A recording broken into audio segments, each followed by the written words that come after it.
தலைமைக்குரிய தனி பண்புகளோடு 500க்கும் மேற்பட்ட காங்கிரஸ் பாராளுமன்ற உறுப்பினர்களையும் 15 முதலமைச்சர்களையும் முக்கிய தலைவர்களையும் தனித்தனியாக சந்தித்து அவர்கள் கருத்தறிந்து எதிர்த்து போட்டியிட விரும்பிய மொரார்ஜி தேசாயை இதமாக இணங்கச் செய்து போட்டியும் பூசலுமற்ற சூழலில் சாஸ்திரியை பாரதத்தின் பிரதமராக்கி பாரையே வியக்கச் செய்தவர் காமராஜ். பாராளுமன்ற மைய மண்டபத்தில் கூடிய காங்கிரஸ் பாராளுமன்ற உறுப்பினர்களிடம் உரையாற்றிய பெருந்தலைவர், நம்மை விட்டு பிரிந்த மாபெரும் தலைவர் நேருஜியின் இடத்தை நிரப்புவது யாராலும் இயலாதது. ஆகவே இப்போது நம் முன்னே உள்ள கடமையை நிறைவேற்ற கூட்டு தலைமையும் கூட்டு பொறுப்பும் ஒருமித்த கருத்துமே தேவைப்படுகிறது என்று தெளிவுபடுத்தினார். இந்தியாவின் முதல் பிரதமரை நமக்கு காந்தி வழங்கினார், 2வது பிரதமரை காமராஜ் வழங்கினார் என்று நாடும் ஏடும் பாராட்டின. இந்தியாவின் விதியையே மாற்றி எழுதிய பெருமை சங்ககாலம் தொட்டு இன்று வரை காமராஜ் என்ற ஒரு தமிழனுக்கு மட்டுமே வாய்த்தது ஒரு தனி வரம். லால் பகதூர் சாஸ்திரி 18 மாதங்கள் பாரதத்தை மிகச்சிறப்பாக ஆண்டு பாகிஸ்தானை போரில் வென்று அமைதி ஒப்பந்தத்தில் அயூப் கானுடன் கையொப்பமிட தாஷ்கண்ட் சென்று அங்கு அகால மரணமடைந்தார். இந்திய அரசியல் வானில் மீண்டும் இருள் கவிந்தது. உலகத்தின் பார்வை காமராஜ் பக்கம் மறுபடியும் திரும்பியது. All roads lead to Rome என்பது போல் தேசத்தின் எல்லா சாலைகளும் டில்லியில் காமராஜ் இல்லம் இருந்த ஜந்தர் மந்தர் சாலையில் வந்து சங்கமித்தன. காமராஜரே பிரதமராக வேண்டும் என்று காங்கிரஸ் தலைவர்கள் விருப்பம் தெரிவித்தனர். அவர்கள் விருப்பம் காதில் விழுந்த அந்த கணமே அரசியல் மகரிஷி காமராஜ் அடியோடு மறுத்துவிட்டார். பகவத்கீதை சொன்ன டிட்டாச்டு அட்டாச்மெண்ட் என்னும் பற்றற்ற பற்றுடன் அரசியல் நடத்தியவர் காந்திக்கு பிறகு காமராஜ் ஒருவர்தான் நண்பர்களே. சாஸ்திரிக்கு பின்பு இந்தியாவின் பிரதமராக இருக்க இந்திரா காந்தியே தகுதியானவர் என்று காமராஜ் கருதினார். அகில இந்திய காங்கிரஸ் தலைவராக இருந்து இந்திரா காந்தி அனைவருக்கும் அறிமுகமானவர். உலகத் தலைவர்களின் அன்புக்கு உரியவர். மக்கள் தொகையில் பாதிக்கும் மேலாக பெண்களே இருப்பதால் ஒரு பெண் பிரதமராவதை மக்கள் விரும்புவர் என்றெல்லாம் காமராஜ் சிந்தித்தார். இந்திரா காந்திக்கு ஆதரவாக 14 முதலமைச்சர்களை பகிரங்கமாக அறிக்கை தரச் செய்தார் காமராஜ். பாராளுமன்ற உறுப்பினர்கள் மட்டுமே பங்கேற்கும் பிரதமர் தேர்தலில் முதலாக அவர் முதலமைச்சர்களின் செல்வாக்கை பயன்படுத்தினார். அது ஓர் அர்த்தம் நிறைந்த நடவடிக்கை என்று அரசியல் விமர்சகர்கள் புரிந்து பாராட்டினர். என் எதிர்காலம் காமராஜ் கைகளில் உள்ளது என்று பத்திரிகையாளர்களிடம் இந்திரா காந்தி பகிரங்கமாக இதயத்தை திறந்தார். மொரார்ஜி தேசாய் போட்டியிலிருந்து இம்முறை விலக விரும்பவில்லை. இந்திராவுக்கு 355 வாக்குகளும் தேசாய்க்கு 169 வாக்குகளும் கிடைத்தன. தோல்வியுற்ற தேசாயை துணை பிரதமராக இந்திரா காந்தி ஏற்கச் செய்தவர் காமராஜ். 2 முறை இந்தியாவின் விதியை எழுதிய காமராஜரை உலக பத்திரிகைகள் கிங் மேக்கர் என்று பாராட்டின. ஆண்டியாய் நின்றவர் ஆட்சியாளர்களை உருவாக்கும் அதிசய மனிதரானார். அதற்கு பின்பு காலநடையில் காமராஜருக்கும் இந்திரா காந்திக்கும் இடையில் கருத்து வேற்றுமைகள் வளர்ந்தன. இந்திய தேசிய காங்கிரஸ் 2ஆக உடைந்தது.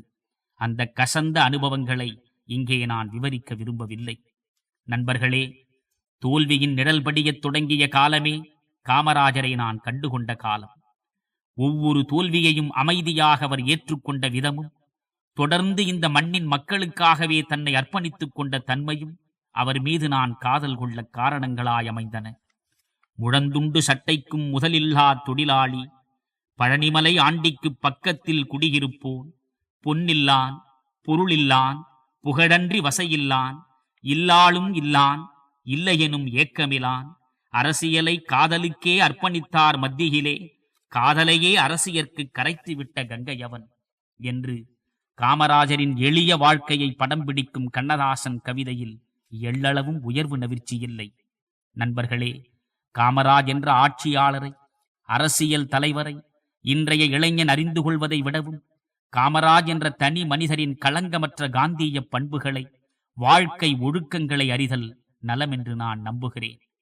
நான் அறிந்த அளவில் பெருந்தலைவரின் பன்முக பண்பு நலன்களை உள்ளத்தின் அடித்தளத்திலிருந்து உங்களிடம் பரிமாறிக்கொள்ள விரும்புகிறேன். சமூக நலனுக்காக சகலத்தையும் துறந்த சந்நியாசி கூட தாய்ப்பாசத்தை தவிர்க்க முடிவதில்லை. எல்லா உறவுகளையும் வாழ்க்கை சுகங்களையும் நில்லாத கனவென்றும் நீர்மேல் குமிழென்றும் ஒரு கணத்தில் உதறிவிட்ட பட்டினத்தார் கூட உள்ளத்தால் உதறிவிட முடியாமல் தவித்த உறவுதான் தாயின் உறவு. சமண பௌத்த சமயங்களின் எழுச்சியால் சரிந்து கிடந்த இந்து மதத்தை புனருத்தாரணம் செய்ய புறப்பட்ட ஆதிசங்கரர் அனைத்தையும் துறந்தார், அன்னையை துறக்கவில்லை.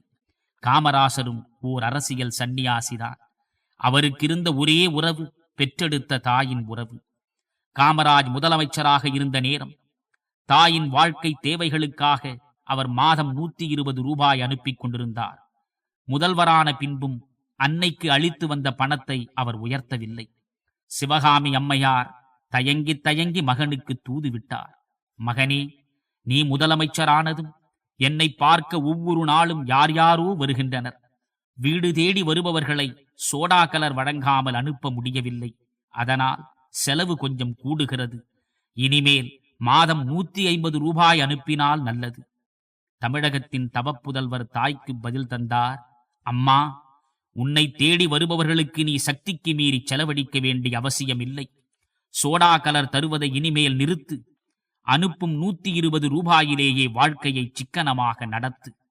நண்பர்களே, சொந்த உறவும் இல்லாமல், சுற்றமும் சூழலும் தந்த உறவும் இல்லாமல், திடீரென்று எப்படியோ வந்த உறவுகள் கூட முதலமைச்சருக்கு பக்கத்தில் உள்ள நெருக்கத்தில் கோடிகளை குவிக்க முடிகிற இந்த மண்ணில்தான் ஈன்ற அன்னைக்கு 30 ரூபாய் கூடுதலாக தர மறுத்த முதல்வரும், 30 ரூபாய்க்காக தயங்கி தயங்கி தூதுவிட்ட தாயும் நரம்பும் சதையுமாய் நம்மிடையே வாழ்ந்தார்கள் என்பதை நினைக்கும் போது நெஞ்சு சிலிர்க்கிறது.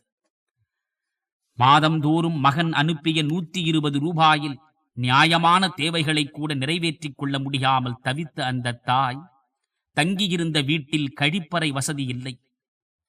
வீட்டை ஒட்டி ஓர் இடம் விலைக்கு வருவதாகவும் அதன் விலை 3000 ரூபாய் என்றும் அதை வாங்கினால் கழிப்பறை கட்டிக்கொள்ள வாய்ப்பாக இருக்கும் என்றும் காமராசரின் அடிநாளைய நண்பர் முருகதனுஷ்கோடி மூலம் சிவகாமி அம்மையார் செய்தியை சேர்த்தார்.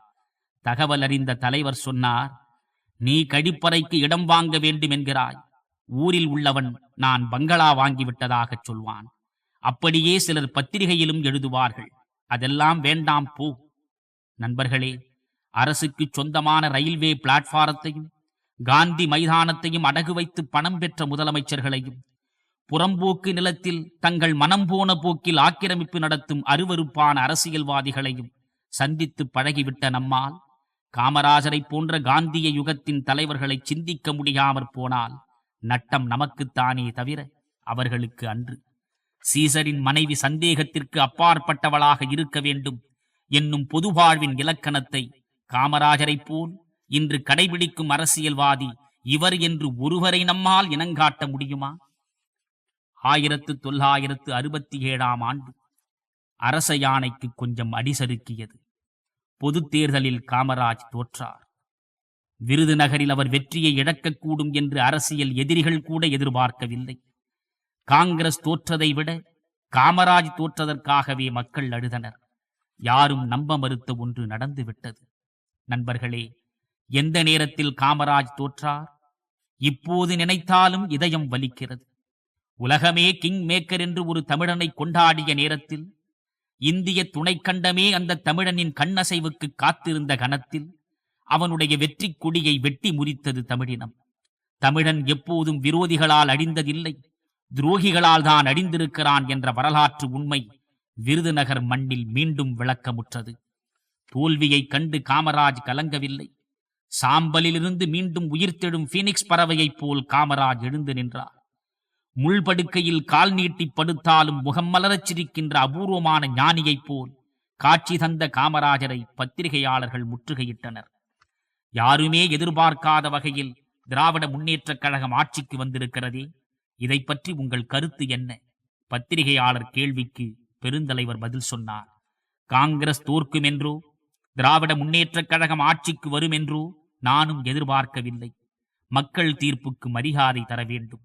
அதனால் 6 மாதம் பொது மேடைகளில் நான் திராவிட முன்னேற்றக் கழக ஆட்சியை விமர்சிக்க மாட்டேன். 6 மாத அவகாசம் ஏன் என்று பத்திரிகையாளர்களுக்கு புரியவில்லை. அதை அவர்கள் தயக்கத்துடன் மெல்ல கேட்டபோது தலைவர் காமராஜ் சொன்னார், திராவிட முன்னேற்றக் கழக தலைவர்களுக்கே ஆட்சியை பிடிப்போம் என்ற நம்பிக்கை இல்லை.